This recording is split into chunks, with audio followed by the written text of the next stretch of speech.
বাসে যে নদী ভাঙ্গি সবল যাইতে আছেন।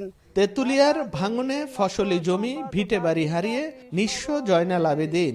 যে নদী সব গিলে খেয়েছে তার তীরে দাঁড়িয়ে জন্মভিটা রক্ষায় সৃষ্টিকর্তার কাছে প্রার্থনা তার।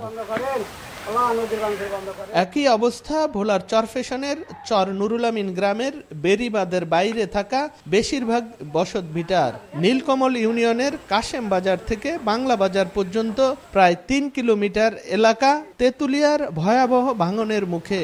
ইতোমধ্যে ১০০ একর জমি ও শতাধিক ঘরবাড়ি বিলীন। ভাঙনের ঝুঁকিতে বাঁধের বাইরের বসবাসকারী ২ শতাধিক পরিবার, ৩টি বাজার ও কয়েকটি শিক্ষা প্রতিষ্ঠান। এছাড়া নুরাবাদ ইউনিয়নের গাছিরখাল ও আহমদপুর ইউনিয়নের ভারানী বাজার এলাকায়ও ভাঙন দেখা দিয়েছে। আমার পরিবারের প্রায় ১০ থেকে ১২ একর জমি ছিল ওইদিকে।